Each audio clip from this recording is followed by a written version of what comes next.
अजीज दोस्तों नमस्कार।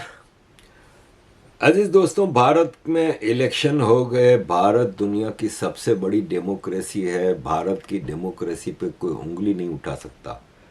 भारत की जुडिशरी भी आज़ाद है क्योंकि जुडिशरी ने अपने बड़े बड़े जितने फैसले हैं ना, वो मेजॉरिटी सिटिंग गवर्नमेंट के खिलाफ दिए हैं। और डेमोक्रेसी की सबसे स्ट्रांग पोजीशन उस वक्त होती है जब जुडिशरी आज़ाद होती है। 5 स्टेट में इलेक्शन हुए। केरल और तमिलनाडु में भारत की सिटिंग गवर्नमेंट बीजेपी हार गई। उस पर कोई नहीं कह रहा कि इलेक्शन में धांधली हुई, लेकिन टीएमसी हार गई वेस्ट बंगाल में। उस पर सारे चीख रहे हैं, चिल्ला रहे हैं, लेकिन अदालत में नहीं जा रहे क्योंकि अदालत में जा नहीं सकते। अजीज दोस्तों, इस पे भारत की कांग्रेस पार्टी के जो शशि थरूर साहब हैं, जो कि मैं समझता हूं कि शशि थरूर की जिस तरह जावेद अख्तर साहब हैं ना, एक रिलीजियस स्कॉलर, इसी तरह शशि थरूर साहब, इन दोनों की आप 100 बातों में से 5-10 बातों से इख्तिलाफ कर सकते हैं, लेकिन 90 बातों से आप एग्री करेंगे। शशि थरूर साहब के अगर पॉलिटिकल कैरियर पे एक कोई दाग है तो मैं समझता हूँ वो कांग्रेस जैसी डायनास्टिक पार्टी में चिपके रहना। क्योंकि इस पार्टी में एक से एक अच्छे लीडर आए हैं, लेकिन रूल करने का पार्टी को सिर्फ और सिर्फ नेहरू खानदान को हक हासिल है। जिसमें आप ये देख लें कि राहुल गांधी, कहने को तो इस वक्त खारगे साहब प्रेसिडेंट हैं कांग्रेस के, लेकिन सबको पता है कि खारगे साहब की क्या हैसियत है। खारगे साहब राहुल गांधी के आगे वही रोल अदा कर रहे हैं जो मनमोहन सिंह साहब चीफ प्राइम मिनिस्टर होते हुए सोनिया गांधी के सामने क्या रोल अदा करते थे, वही इनका रोल है। शशि थरूर साहब ने इस इलेक्शन पे कहा है कि मोदी और अमित शाह ने बहुत ज़बरदस्त काम किया है बंगाल और आसाम में जीतने का, लेकिन इन्होंने सबसे बड़ा कारनामा इनका यह है कि इन्होंने बहुत अच्छे इलेक्शन कराए। ये दोनों बहुत प्रोफेशनली ऑर्गेनाइज्ड हैं, इनकी ऑर्गेनाइजेशनल स्ट्रेंथ्स बहुत ज़्यादा हैं। ये बहुत ज़्यादा रिसोर्सेज, फाइनेंशियल रिसोर्सेज अपनी कैंपेन में डालते हैं। हमें इनकी ऑर्गेनाइजेशनल स्किल्स से सीखना चाहिए। और मैं समझता हूँ कि हम बजाय इसके कि इंडियंस को डिवाइड करें, हमें इंडियंस को यूनाइट करना चाहिए। तो ये इन्होंने बिल्कुल सही बात की। अब आप देखें, बीजेपी ने वेस्ट बंगाल में 260 सीटें जीती और 207 के 207 हिंदू थे। टीएमसी ममता बनर्जी की जो है उसने 83 जीते, जिसमें 31 मुसलमान थे। कांग्रेस ने 2 सीटें जीती खाली, दोनों मुसलमान। एजेयूपी ने 2 जीती, दोनों मुसलमान। सीपीएम ने 1 जीती, 1 मुसलमान। एआईएसएफ ने 1 जीती, 1 मुसलमान। मतलब आप अंदाज़ा लगाएं। और फिर ये एतराज़ ये करते हैं कि बीजेपी ने एक भी मुसलमान को सीट नहीं दी। भाई साहब, पहले मुसलमान बीजेपी को वोट तो करें। मसला ये है कि मुसलमान ये मानता है भारत का कि जितना मुसलमानों को बीजेपी की सरकारों में फ़ायदा हुआ है इतना किसी और सरकार में नहीं हुआ, ये मानता है मुसलमान, लेकिन वोट हम बीजेपी को नहीं देंगे।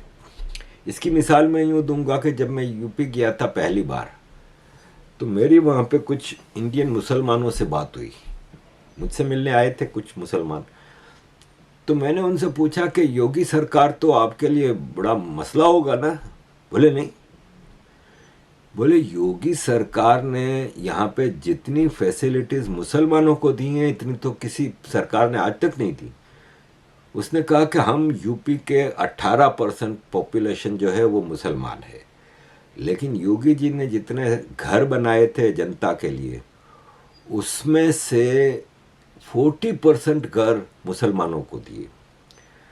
बोला अखिलेश यादव की सरकार में और इससे पहले की सरकारों में यहाँ के मुसलमान गुंडे थे, बदमाशियां करते थे, और उसका उनकी बदमाशियों और गुंडागर्दी का सबसे बड़ा टारगेट हम मुसलमान ही होते थे।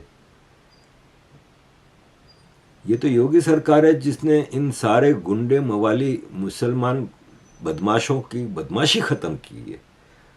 क्योंकि जब मुसलमान बदमाशी करता था तो सबसे पहले अपने करीब के लोगों को टारगेट करता था, और करीब के लोग हम मुसलमान ही होते थे। तो अजीज दोस्तों, बीजेपी की सरकार क्या करे?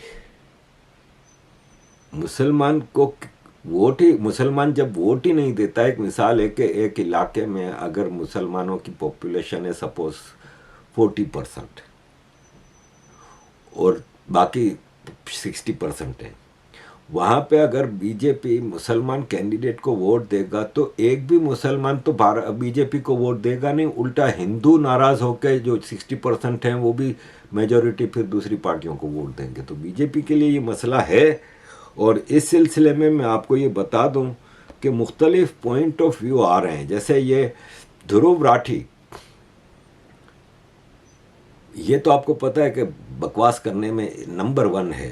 किसका एजेंडा पूरा कर रहा है मैं आपको क्या बताऊं, आप सबको अच्छी तरह पता है। तो इसने कहा कि जीतने का क्या फ़ायदा जब सबको पता है कि ये फ्रॉड इलेक्शन थे।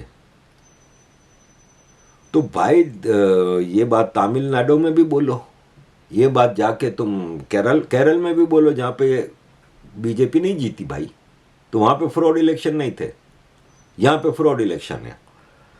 ये एक साहब हैं, इन्होंने कहा है कि मैं मुस्लिम कश्मीरी हूँ और हमेशा बीजेपी की आइडियोलॉजी के खिलाफ हूँ, यानी बीजेपी को ये वोट नहीं देता होगा। लेकिन तुम, ये ध्रुव राठी को कह रहा है कि तुम लोग बेवकूफ़ों की जन्नत में रहते हो, हार को मानो और पब्लिक की वेलफेयर के लिए काम करोगे तो जीतोगे। तुम लोगों की सारी कैंपेन कास्ट के ऊपर थी और नॉनसेंस के ऊपर थी। मैं तुम लोगों की इन बेवकूफ़ियों के ऊपर वोट नहीं दे सकता। इसी तरह देखें, ये सना हाशमी हैं। सना हाशमी जहाँ तक मुझे याद पड़ता है ये ताइवान में रहती हैं, और मैं इनका इंटरव्यू कुछ साल पहले कर चुका हूँ। मेरी उनसे बड़ी डिटेल में बात हुई थी। बड़ी सुलझी हुई लेडी हैं। इन्होंने कहा है कि इंडिया की जो रिलीजियस पॉलिटिक्स, माइनॉरिटी अपीजमेंट, ये न्यूएंस्ड है, बेवकूफ़ी है। और यह है कि मैं ओल्ड दिल्ली में पली बड़ी हूँ पूरी ज़िंदगी, और मैं हमेशा अपने करीब के लोगों को कांग्रेसी मानती थी। आउट ऑफ फ्रस्ट्रेशन मैंने फिर आम आदमी पार्टी के तरफ जाना शुरू किया कि शायद डेवलपमेंट हो। लेकिन जो चेंज हमें नज़र आई वो ये नज़र आई कि लोकल पॉलिटिशियंस अमीर से अमीर होते गए, चाहे वो माइनॉरिटी कम्युनिटी के हैं, लेकिन आम जनता का कोई फ़ायदा नहीं हुआ। इंडियन मुस्लिम्स को सिर्फ एक वोट बैंक तस्वुर किया जाता है, और लीडरशिप और आम आदमी के बीच में गैप बहुत बड़ा है। अब ये है कि मुसलमानों को अपनी पॉलिसीज़ को तब्दील करना होगा। ये ज़ेबा जोहारिया कह रही हैं कि एज ए मुस्लिम मैं मानती हूँ कि यहाँ पे बहुत ज़्यादा लीडरशिप में गैप है। देखें अजीज़ दोस्तों, बात क्या है, मैं आपको ये सारी डिटेल में बताऊँगा तो आप बोर होंगे। मैं आपको एक उदाहरण देता हूँ। मैं जब दिल्ली आया था 2004 में, अल्ताफ़ भाई को हिंदुस्तान टाइम्स के एनुअल जो कॉन्फ्रेंस होती है उसमें स्पीकर के तौर पर बुलाया गया था, तो अल्ताफ़ भाई के डेलीगेशन में मैं भी शामिल था।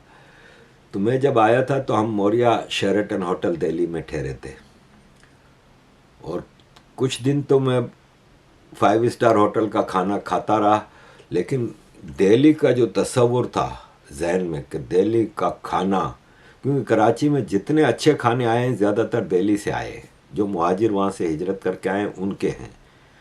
तो मैं वो ढूंढता ही रहा। 5 स्टार खानों का मैं कभी भी शौकीन नहीं रहा।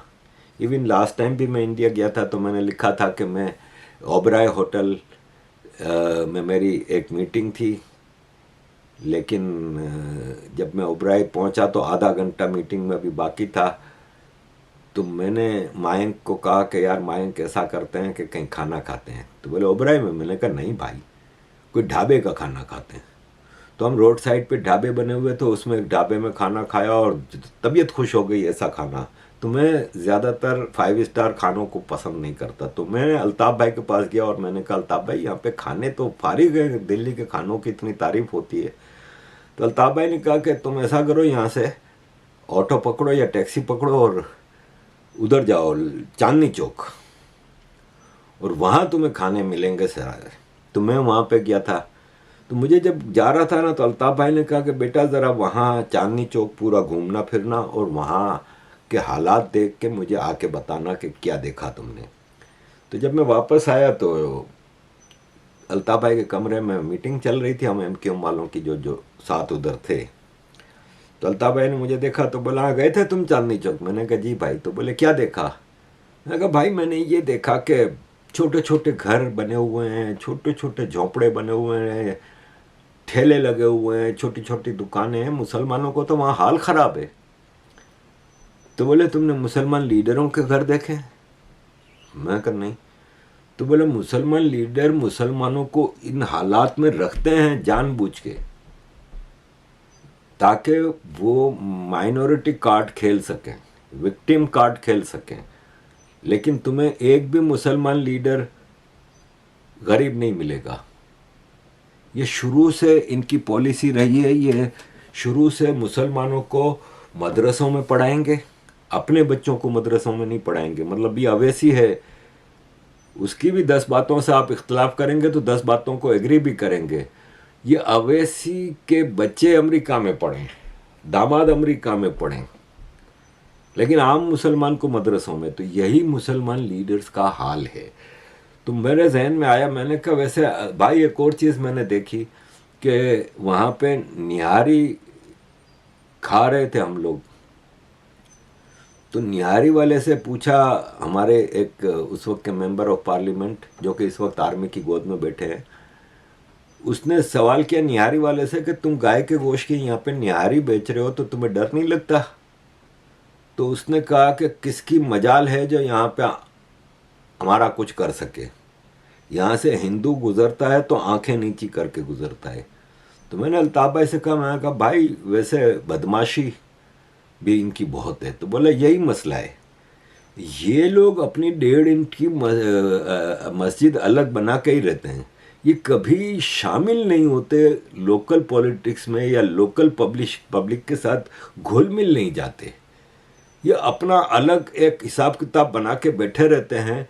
तो इनकी तरक्की कभी भी नहीं होगी। अच्छा, यही हाल मैंने यूरोप में भी देखा है कि यहाँ भी मुसलमान अपना अलग हिसाब किताब लेके चल रहा होता है, कभी शामिल नहीं होता। अब जैसे यूरोप में, अमेरिका में आपको इंडियंस जो हैं वो एसिमिलेट हो जाते हैं लोकल उसमें, लेकिन अपनी कल्चर को कायम रखते हैं। अभी मैं एक रिपोर्ट देख रहा था कि how Indians live in Europe, और यूके की रिपोर्ट थी। तो यूके में वो बता रहा था कि इंडियन आर हिपोक्रेट्स। लेकिन मैं, उसने नेगेटिव उसमें लिया, मैं पॉजिटिव उसमें ले रहा था। उसने कहा कि इंडियंस जब घर में होते हैं तो इंडियन होते हैं कल्चरली, रिलीजियसली, लेकिन जब काम पे होते हैं तो ब्रिटिश होते हैं, टोटल ब्रिटिश। जब किसी ऑफिशियल मीटिंग में या पार्टी में जाएंगे तो उस पार्टी में ये बिल्कुल ब्रिटिश बन के जाएंगे, टोटल एक्ट करेंगे ब्रिटिश की तरह। लेकिन जब अपनी पार्टी में जाएंगे, किसी इंडियन हाई कमीशन की या किसी मंदिर की या किसी ऐसी उसमें, तो प्योर इंडियन होंगे। जब कोई पब्लिक में जाएंगे तो ब्रिटिश कपड़ों में जाएंगे, जब इंडियन गैदरिंग में जाएंगे तो इंडियन कपड़ों में जाएंगे, जब क्रिसमस मनाएंगे तो वो क्रिश्चियनों से ज़्यादा क्रिश्चियन होते हैं, लेकिन दिवाली मनाएंगे तो वह हिंदुओं से ज़्यादा हिंदू होते हैं। तो मैं समझता हूँ ये एक अच्छा वे है ना भाई, आप अपनी कल्चर भी नहीं छोड़ रहे लेकिन आप अपनी कल्चर इम्पोज भी नहीं कर रहे दूसरों पे, आप सबके साथ लोकल पॉपुलेशन के साथ लोकल कल्चर की रेस्पेक्ट करते हैं, एसिमिलेट हो जाते हैं, आप ड्रामे नहीं करते, क्रिसमस का केक नहीं खाएंगे और ये नहीं वो नहीं। तो ये फ़र्क है अजीज दोस्तों। ये आपने अजीत डोवल साहब का सुना, मुसलमानों का मुस्तकबिल चाहे यूरोप अमेरिका में हो चाहे इंडिया में हो, हर उस कंट्री में जहाँ पे ये मेजॉरिटी नहीं है वहाँ पे उनको अपना रास्ता बदलना होगा, उनको अपना रास्ता ठीक करना होगा और मुसलमानों को मेन स्ट्रीम में आना होगा, यही एक रास्ता है। अजीज़ दोस्तों, थोड़ा मैं जोसेफ विजे के बारे में बात करना चाहूँगा कि जोसेफ विजे इलेक्शन जीता। डेमोक्रेसी की ब्यूटी यह है कि फ्री इलेक्शन में कोई भी जीत सकता है। जोसेफ विजे फिल्मों में एंटी इस्टेब्लिशमेंट का रोल अदा करता था तो पब्लिक ने समझा कि वो रूल भी करेगा ऐसे ही। हालांकि इसने जितने वादे किए हैं ना फ्री व्री के, मैं हैरान हूँ कि ये पूरे कैसे करेगा। इतना सोना, 2,500 रुपया हर महिला को, 6 गैस सिलेंडर हर घर को, फलान टुमकान, इतने वादे किए हैं, 200 यूनिट फ्री इलेक्ट्रिसिटी। मैं सोच रहा हूँ ये कैसे पूरे करेगा। और ये है कि मतलब हैरत की बात है इसने। और सबसे बड़ी बात, इसकी एक फिल्म में ये हीरो का रोल था इसका, उसमें इसने एक पॉलिटिकल पार्टी बनाई इलेक्शन से 15 दिन पहले और 200 से ज़्यादा सीटें जीत गया, सिंपल मेजॉरिटी। लेकिन इसने कहा कि मैं अपोजिशन में बैठूंगा। पहले तो ये फिल्मों में ही होता है कि 300 में से 200 सीटें जो जीतता है वो अपोजिशन में कैसे बैठ सकता है, ठीक है।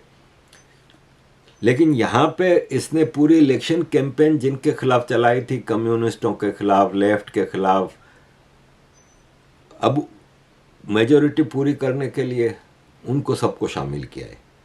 108 सीटें जीती हैं जिसमें इसने खुद 2 सीटें जीती हैं, तो एक चीज छोड़ रहा है तो 107। और इसको मेजॉरिटी पूरी करने के लिए शायद 118 की ज़रूरत थी।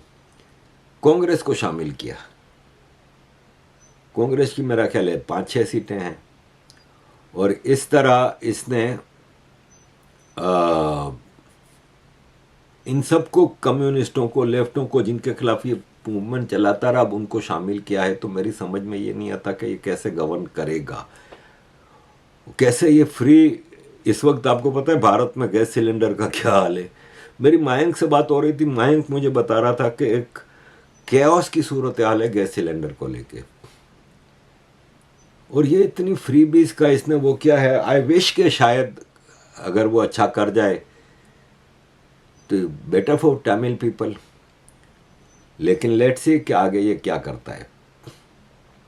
केरल में भी यही सूरत हाल है और केरल के इलेक्शन में पहली बार कम्युनिस्टों का आउट हुआ है। लेकिन बहरहाल लेट्स सी कि क्या होता है। पाकिस्तान को बहुत फिक्र है केरल की, और केरला के मुसलमानों की इनको फिक्र है, पाकिस्तान के मुसलमानों का सत्यानाश है। लेकिन फिक्र में दुबले हो जाते हैं इनके मुसलमानों के, इंडिया के। और फिर इंडिया में जब पाकिस्तानी बैठे हों जैसे ये हैं, कह रहे हैं इंडिया कभी भी हिंदू नेशन नहीं था और कभी भी नहीं होगा। जब मोहम्मद बिन कासिम आया था इंडिया में तो इंडिया क्या था, क्रिश्चियन था, जोरास्ट्रियन था, मुसलमान था, क्या था। कभी भी इंडिया हिंदू नेशन नहीं था। अरे भाई इधर ही वेद आए हैं, इधर ही सारी महाभारत, गीता, रामायण सब इधर ही आए हैं। बेवकूफ, तुम अपने मुसलमानों को मदरसा एजुकेटेड को बना सकती हो, बाकियों को नहीं। राना आयूब कह रही हैं मैं ट्रंप को थैंक्स कहती हूँ कि मोदी जी को इसने मैसेज दिया। और यह है कि वेस्ट बंगाल के इलेक्शंस और एक फिल्म स्टार जो जीत गया, इलेक्शन मैनिपुलेशन और वोट बैंक पॉलिटिक्स पे बात नहीं की। मैं इनको क्या जवाब दूँ। अजीज़ दोस्तों, एंड पे मैं ज़रा आपके सामने ये रखूँगा कि तेलंगाना की सरकार ने हज आने वाला है, आपको पता है, इसी महीने। हज के लिए हर हाजी को 10,000 रुपया मदद कर रही है। तो फिर ये सेक्युलर स्टेट कैसे है? मुझे ये बता दें कि हज एक यात्रा है मुसलमानों की, तो हिंदू भी यात्रा पे जाते हैं, केदारनाथ पे जाते हैं, बद्रीनाथ पे जाते हैं, उनको कभी मदद की है सरकार ने? मुझे ये कोई बता दे। जब उनको मदद नहीं कर रहे हो तो फिर मुसलमानों को क्यों? तो सेक्युलरिज्म में तो सब बराबर हो। हाँ, अगर भारत में हिंदू राष्ट्र होता तो फिर आप कह सकते थे कि हम माइनॉरिटीज की मदद कर रहे हैं। यहाँ पे भी हालात बहुत ख़राब हैं। यूके में बहुत महंगाई बढ़ गई है, बहुत हर middle class, lower middle class का कचूमर हुआ है। तो यहाँ की सरकार ने तो नहीं कहा कि हम 10,000 पाउंड या 1,000 पाउंड या 100 पाउंड हाजियों को हज की मदद के लिए भेजेंगे। ये अपीसमेंट सिर्फ वोट बैंक के लिए। अभी कल मेरे पास वो पिक्चर है नहीं, कल मैं इसी भाई साहब की देख रहा था एक फ़ोटो, टोपी पहन के मस्जिद में खड़ा है। यार भाई, मस्जिद में जाओ, एज ए चीफ मिनिस्टर तुम्हारे लिए सब बराबर होने चाहिए। मस्जिद में भी जाओ तुम, वहाँ पे उनके हालात जानने के लिए, बातचीत करने के लिए। टोपी पहनने की क्या ज़रूरत है भाई? टोपी पहनने की क्या ज़रूरत है? कितने हिंदुओं, कितने मुसलमान लीडरों को देखा है जो मंदिर आते हों। बागवा पहनना तो दूर की बात, टीका लगाना तो दूर की बात, मंदिर भी आते हों। कितने मुसलमानों को देखा है। लेकिन ये भाई साहब, एनीवे अजीज दोस्तों, इसी इलेक्शन पॉलिटिक्स पे एंड पे मैं आपके सामने एक वीडियो रख रहा हूँ महबूबा मुफ्ती साहिबा की, जो ये कह रही हैं कि इंडिया पाकिस्तान का मसला का हल मुफ्ती सईद के पास था और उसी पे हो सकता है। तो मुफ्ती सईद साहब का दौर हमें अच्छी तरह याद है। हिंदू जेनोसाइड पंडितों का जो कश्मीर में हुआ था वो हमें याद है। वो होम मिनिस्टर थे तुम्हारे मुफ्ती सईद, महबूबा मुफ्ती के फादर। महबूबा मुफ्ती की बेटी यूरोप में पढ़ती थी और जब आर्टिकल 370 का एब्रोगेशन हुआ था तो ये महबूबा मुफ्ती की बेटी इल्तिजा मुफ्ती ने यूरोपियन यूनियन से रिक्वेस्ट की थी कि भारत के ऊपर इकोनॉमिक एम्बार्गो लगाओ। इनके लिए भारत सिर्फ कमाने की फैक्ट्री है, बच्चे इनके यूरोप अमेरिका में पढ़ें, गरीब आदमी का बच्चा मदरसे में पढ़े। ये जो मुसलमान लीडरशिप है ना, भारत के मुसलमानों की सबसे बड़ी दुश्मन मुसलमान लीडरशिप है। थैंक यू वेरी मच अजीज दोस्तों for all your support. Kindly keep support. मगर आज मैं आपसे ये कहना चाहती हूँ कि जो मुफ्ती साहब का नक्शा था, हमने रावला कोट खोला, हमने कहा हमारे लोग बिजनेस करेंगे, यहाँ से कोई चीज जाएगी, वहां से बंदूक नहीं आएगी, वहां से पैसा आएगा। वो रावला कोट रास्ता भी था। मगर मैं आप सब वर्करों को बताना चाहती हूँ कि मुफ्ती साहब के नक्शे के बगैर जम्मू कश्मीर के मसले का कोई हल नहीं है। ऑपरेशन सिंदूर करते हैं ना, कहते हैं, मगर क्या आपको पता है आज भी पिछले 3 महीने से चोरी चुपके पाकिस्तान के साथ बात चल रही है। पता है जो रिटायर्ड डिप्लोमेट है, जो रिटायर्ड जनरल्स है, दूसरे लोग हैं, वो दूसरे मुल्कों में जाके पाकिस्तान के साथ बैठ के बात करते हैं। काश ये बातचीत ऑपरेशन सिंदूर से पहले की होती तो हमारे वो जो हमारे सरदार भाई वो शहीद हो गया, वो जो जुड़वा भाई बहन थे जोया और जैद वो शहीद हो के वो अपने आंगन में माँ बाप के खेल रहे होते। कितने बर्बादी हुई। मगर मुफ्ती साहब कहते थे कि कुछ भी करे बीजेपी, आखिरकार इनको टेबल पे आना पड़ेगा, बात करनी पड़ेगी, उसके बगैर कोई चारा नहीं है। इसलिए मैं आप लोगों से बार बार कह रही हूँ, आप मायूस